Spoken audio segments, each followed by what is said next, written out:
الله على سيدنا محمد وعلى آله وصحبه وسلم. وكل ما قدرنا إن بدل بالفدية وهذا لبعض لك تجينا لبعض واحد إن شاء الله تعالى إنه قدوة ندو وكور مشاركنا وعين كليه من كل جسنا سأدري هذه وح كل يوم معنا كنتي تصدق إن شاء الله تعالى نقول معك كور الحلقة.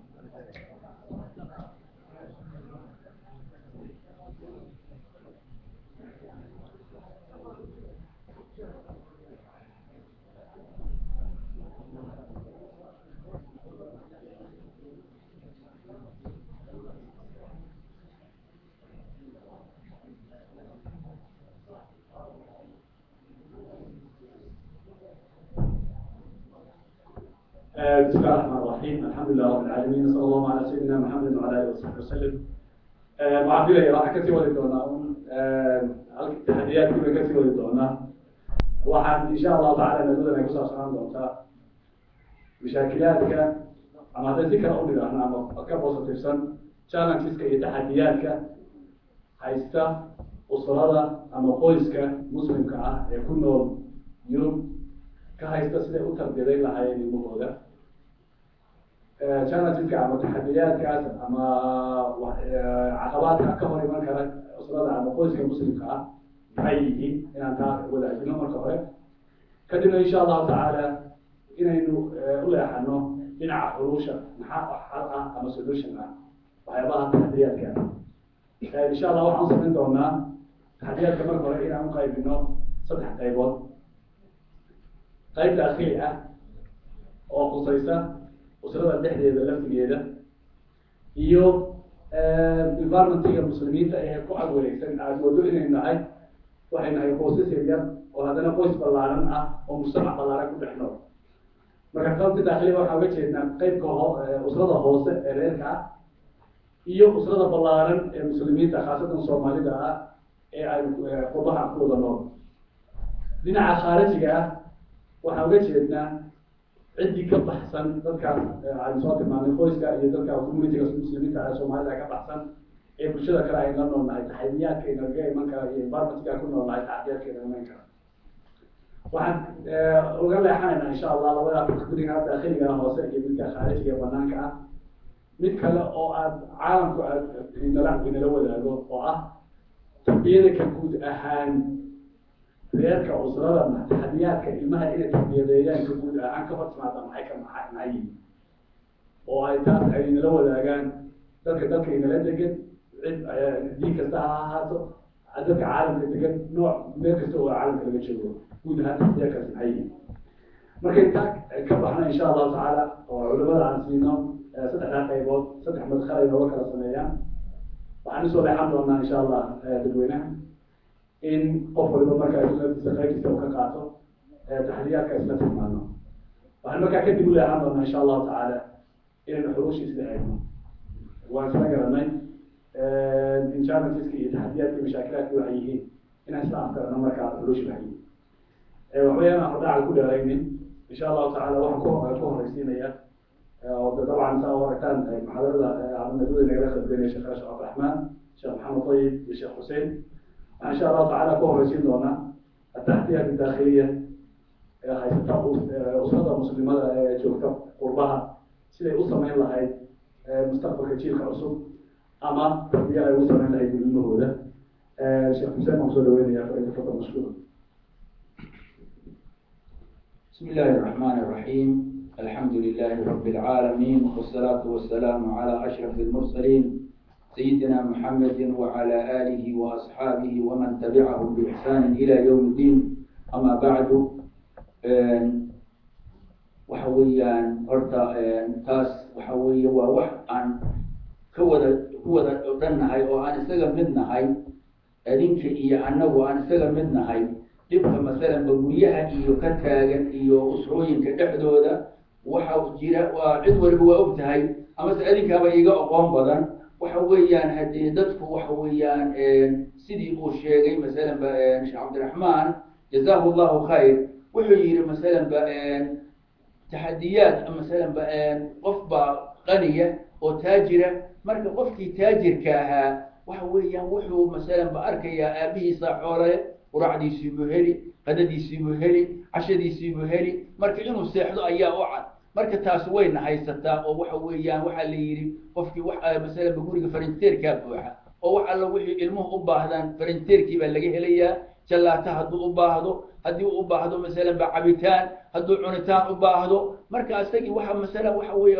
mas'uuliyadoo saaran ma jirto annaga waad garanaysaan oo markaan wax baran jiray qorrax baan ku safri jiray dhaxan baan ku safri jiray cunto la'aan iyo gaajaan ku socon jiray marka waxa weeye waxaan doonaynaa inaan un meel gaaro laakiin kan wixii uu doonayaba wuu haystaa oo ilmuhu way haystaa kow midda kale waxa weeyaan waalidka iyo ilmuhu inta badan ismaba fahamsana oo waxa weeye waxa laga yaabaa ilmuhuba inuusan af Soomaali hooyadii inay af Soomaali kaliya ku hadasho ilmihiina suuqa inay af Ingiriisi ka barteen oo aysan isfahmaynba oo يعني وكجر اللغة حقيقية أيضا إسلام نولان كريم هاي هويدي وحيلة وعنانا نيسا إسكول كي وكيما إسكول كي لما عنانتو وحويا وحبا واجباتي وحبا للسيا هدي وبحوال أركا هدي ماذا نوال أركا لكن واجبات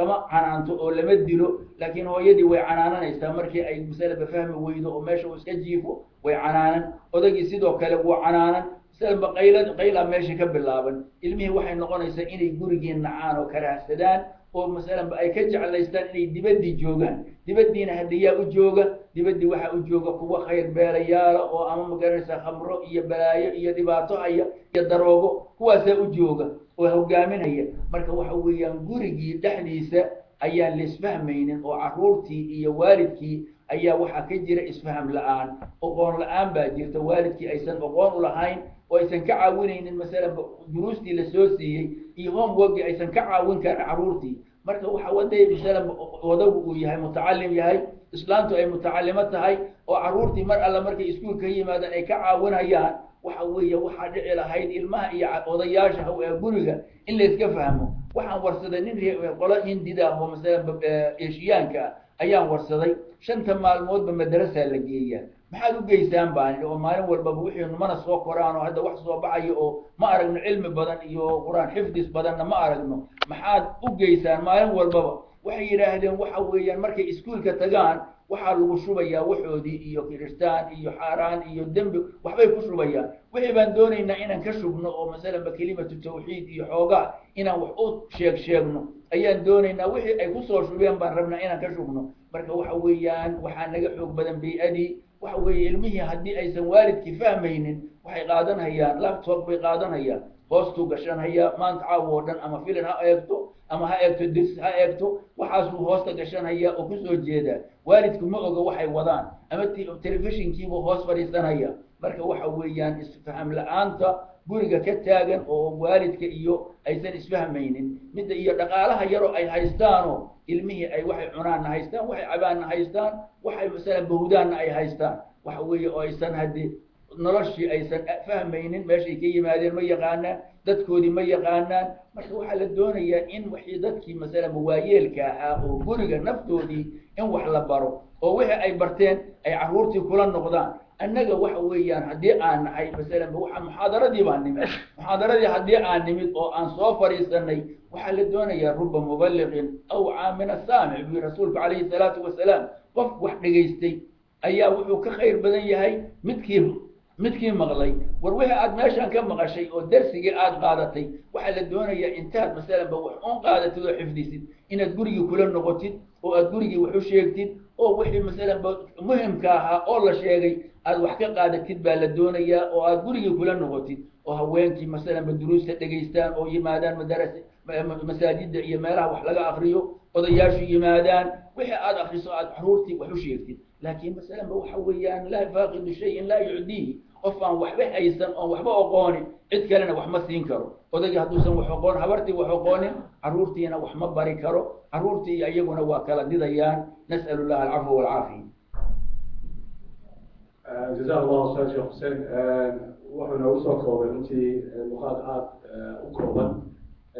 بالمناسبه قفل معناها وزي في التي سوى كوبا قيد قادنا ان شاء الله تعالى وتحدياتي وشيخنا شيخ عبد الرحمن التمامي وراح هنا تحديات التمامي كرو ولسيعانه هيسن وتحديات ضعيفه عدم التفاهم الاسره وغير كلفتي هنا اللي اسمها حتى لو قد لفتي مشاكل وكنت اجي iyo xataa qaab dhaqankii biicadan iyo biicada ilmuhu ku korayay biicada casahaan ka nimin ta kale oo ah biicada guud amase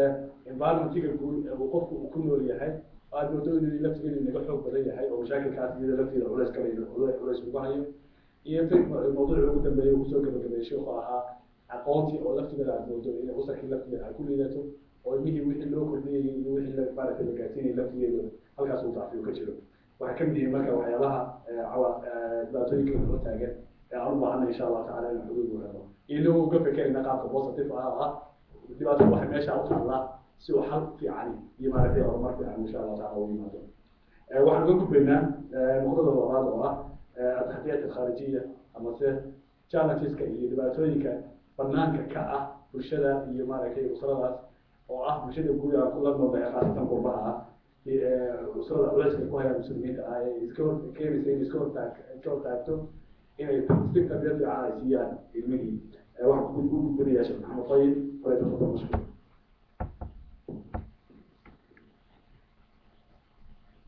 بسم الله الرحمن الرحيم الحمد لله رب العالمين والصلاة والسلام على رسوله الأمين وآله وصحبه أجمعين كل كنا أرمها إننا بحث التحديات الخارجية إنكها لينه حين كودنا ونملينا يا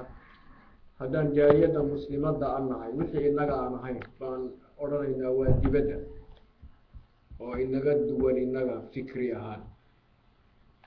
مركب حاسوق ليا meesha markaynu ku noolnahay bulshada aynu la noolnahay iyo muasasaadkeeda iyo wixii kale oo dhan oo raad inagu leh marka nuqdada koowaad oo isleeyahay waxay nagu tahay taxaddi ama wayna hortaagan tahay oo caqabad in jiil ama dad dhalinyaro ahoo wanaagsan oo qaabka aynu doonayno u tarbiyeysa inaan soo bixino horta jiil almuslim maxaan ka wadnaa jiilka wanaagsan ama dhalinyarada wanaagsan waxaan malay markaynu meeshan joogno waxaynu doonaynaa shaksiga aynu doonaynaa inuu soo baxo oo aynu tarbiyeyno oo dhowaan uu aabbi iyo hooye isagu noqdo waxaa weeye qof muslim ah oo yurubiyaan ah meeshan aan joogno ah haddaan doonayna inuu qof muslim ah oo soomaaliya noqdo soomaaliyaan geenin laakiin meeshan suuragal maa qof muslim oo soomaaliyana ka soo saarta marka waa qof muslim ah oo dalkan ah laakiin diinkiisa ku dhegan oo muslima nolosha meeshan lagaga nool yahayna qeybtiisa ka qaata si positive uga qaata mufaqaf ah aqoon leh diinkiisa iyo maadiba mustawihii looga baahnaa jooga akhlaaqdiisu ilaashan tahay caqiidadiisuna ilaashan tahay waajibaadkiisa iyo xuquuqdiisana yaqaano qofkaasaynu doonaynaa qofkaa marka maxaa inaga hortaagan oo inoo diidi kara inuu soo baxo awalan horta wax mustaxiila ma jiro oo aynan isdilin oo ayna qalbiga iska dilin waa suuragal qof noocaas inuu soo baxo kolka hore aan isla garano qof muslima oo yurubiyaan oo dalkan jinsiyadiisa iyo thaqaafadiisa dhinaca positiveka ah ka haysta haddana fikriyan xagga islaamka iyo nadariyaadka diinka marka loo fiiriyo aynu isku mid ka nahay inuu soo baxo shay mustaxiila maaha maxaa ina dhibi karo ino yani waaweyn oo ina hortaagan awalan markii tacliimta la joogo waxbarashada xaggeeda marka la joogo waxaynu u baahan nahay ama waagu markuu beriyo aynu guriga muslimka ee jaaliyada muslimka ah la iska garab wadaa laba tacliimood labadaa tacliimeed mid waa dalkan kaynu la wadaagsano oo aqoontii maadiga ahayd midna waa kii diiniga ah qur-aan xifdisiy xadiid yar xifdisiy duco xifdisiy wax u aqri tacliim kalaan ku garab wadno tacliimtaa iyada ah sida aynu doonaynaayo waa sida ah in kii maadiga ahaana uusan ka dambayn inuu ka sarreeyo mooyeen kii dalka uu kula noolaa en muslimka ah uu ku darsadana diinkiisi inuu yaqaano maxaa marka dhibaho inaga haysta xagga tacliimta waxaa inaga haysta kow xagga iskuullada iskuulka dawladdu iskuul ku filan maaha waxbarashada ilmaha oo xataa haddii la yidhaaho diin baynaan kula dada